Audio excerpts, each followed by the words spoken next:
اللہ کی بندے پر آزمائش کے لیے چنے جانے والوں کی دعاؤں کو بھی اللہ نے قبولیت کے لیے چن رکھا ہوتا ہے۔ وہ تمہارے ہاتھوں کو تب تک خالی نہیں کرتا جب تک وہ انہیں اور بہتر چیز سے بھرنے کا ارادہ نہ کر لے۔ جب بھی اداس ہونے لگو تو خود کو یہ یاد دلایا کرو کہ جس نے مشکل دی ہے اس نے مدد کا بھی وعدہ کر رکھا ہے۔ وہ آزماتا اسی چیز سے ہے جو تمہیں بے حد پیاری ہوتی ہے، تاکہ اس چیز کے ملنے کی تڑپ تمہیں اللہ پاک سے ملوا دے۔ اس یقین کے ساتھ مانگو کہ اللہ ضرور دے گا۔ آزمائش کی گھڑی میں اپنے مالک پر پورا بھروسہ رکھو، وہ تمہارے حصے کی خوشی تمہیں ضرور عطا فرمائے گا۔ انشاءاللہ یہ بھی تو ہو سکتا ہے وہ رب العالمین تمہیں تمہاری خواہش کے ساتھ اور بھی بہت کچھ عطا کرنا چاہتا ہو، اس لیے صبر کروا رہا ہو۔ اس بات کو کبھی بھی مت بھولیں کہ اللہ آزمائش صرف برے لوگوں پر ڈالتا ہے۔ اللہ اپنے محبوب بندوں کو زیادہ آزمائشوں میں ڈالتا ہے تاکہ جان سکے کہ اس کا محبوب بندہ کیا کرتا ہے۔ یاد رکھیں، ہر رات اپنے ساتھ سویرا لے کر آتی ہے، ہر مشکل کے ساتھ آسانی ہے۔ تو اپنے اللہ کو یاد رکھیں اور اسی سے مانگیں، اس پر بھروسہ رکھیں، اس کے کن کا انتظار کیجیے، انشاءاللہ اللہ بہتر کرے گا۔ آزمائش کے لیے چنے جانے والوں کی دعاؤں کو بھی اللہ نے قبولیت کے لیے چن رکھا ہوتا ہے۔ وہ تمہارے ہاتھوں کو تب تک خالی نہیں کرتا جب تک وہ انہیں اور بہتر چیز سے بھرنے کا ارادہ نہ کر لے۔ وہ تمہیں اتنا عطا کرے گا کہ تم گنتی تک بھول جاؤ گے۔ دعائیں نصیب سے نہیں بلکہ نصیب دعاؤں سے ملتا ہے، اور کائنات کے سارے معجزے دعاؤں سے ہی تو ہوتے ہیں۔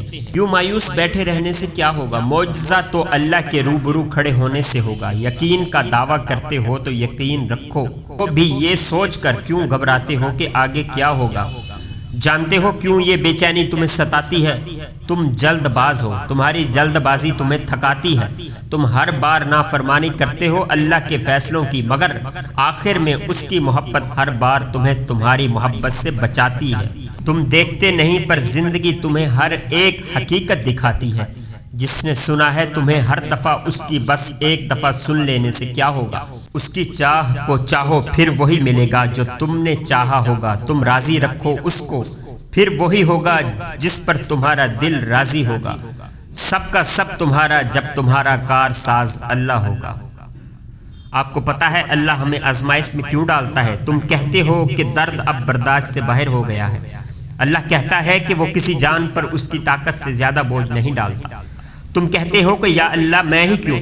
وہ کہتا ہے کیونکہ میں تم سے محبت کرتا ہوں، اور اللہ جن سے محبت کرتا ہے ان کو ہی آزمائش میں ڈالتا ہے۔ جب اللہ نے قرآن پاک میں فرمایا ہے کہ مجھ سے مانگو، تو پھر انسان کیوں مایوس ہوتا ہے؟ پھر بھی انسان اللہ کو چھوڑ کر انسانوں سے کیوں امید لگاتا ہے؟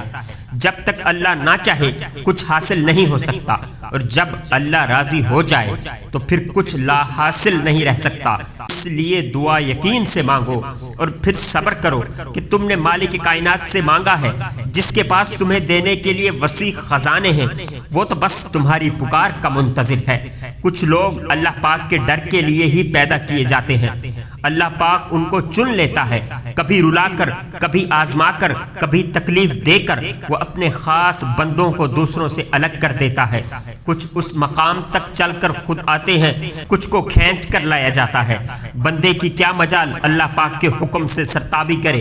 اسے دکھ کی بھٹی سے گزار کر کندن بنا کر اللہ پاک اس کے دل کا مکین بن جاتا ہے، اور جس کو اللہ پاک مل جائے پھر اس کو سب کچھ مل گیا۔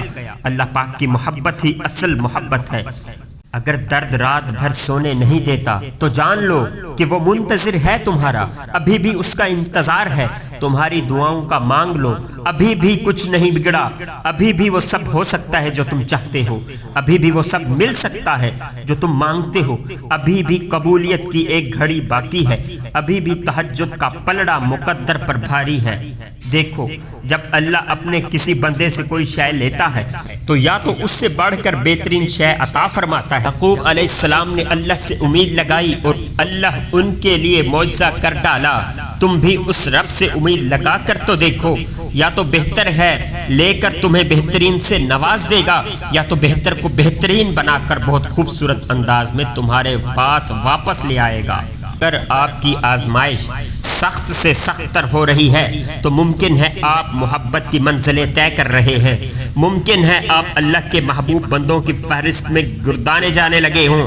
تکلیف ملتی ہی اس لیے ہے کہ ہم سمجھ سکیں کہ جو درد ہمیں اپنے بساط سے زیادہ لگتا وہ دراصل ہمارے حوصلوں کی حدود کے اندر ہوتا ہے اور ہم اسے پہچان نہیں پاتے، بس تکلیف کی ذرا سی شدت پر ڈھہ جاتے ہیں۔ جب وہ مدد کرنے پر آتا ہے تو سمندر میں بھی راستہ بنا دیتا ہے، اور تم کیوں مایوس بیٹھے ہو کہ وہ تمہاری مدد نہیں کرے گا، تمہارا یقین توڑے گا۔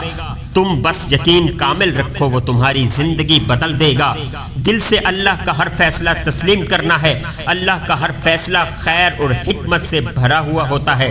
ہم نے اللہ کی رضا خوشنودی حاصل کرنے کے لیے دل کی خوشی سے اللہ کے ہر فیصلے پر راضی رہنا ہے۔ انشاءاللہ رسول اللہ صلی اللہ علیہ وآلہ وسلم نے فرمایا، بڑی آزمائشوں کے مقابلے میں اجر بھی بڑا ملتا ہے۔ یقیناً اللہ تعالیٰ جب کسی قوم کو پسند کرتا ہے تو اسے کسی مصیبت میں مبتلا کر دیتا ہے، چنانچہ جو اللہ کی تقدیر پر راضی رہا اسے اللہ کی رضا مل جاتی ہے، اور جو اللہ کے فیصلے پر ناراض ہوا اللہ بھی اس سے ناراض ہو جاتا ہے۔ یا اللہ آپ میری امید نہیں میرا یقین ہے، یا اللہ میرے دل کو منافقت سے، میرے عمل کو دکھاوے سے، میری زبان کو جھوٹ سے اور میری آنکھوں کو خیانت سے پاک کر دے۔ ہم آزمائشوں کے قابل نہیں ہیں، ہمیں بس اپنی رحمتوں سے نواز دے۔ یا اللہ ہم سب مسلمانوں کی نیک دعاؤں کو قبول فرما۔ حاضرین محترم، اگر آپ کو یہ حدیث مبارکہ کی ویڈیو میری پسند آتی ہیں تو میری حوصلہ افزائی کے لیے اس چینل کو ضرور سبسکرائب کیجیے اور بیل آئیکن کا بٹن ضرور دبائیے تاکہ آنے والی ہر نیو ویڈیو حدیث پاک کی آپ تک بر وقت پہنچ جاتی رہے۔ اللہ پاک آپ سب کا حامی و ناصر ہو۔ السلام علیکم ورحمۃ اللہ وبرکاتہ۔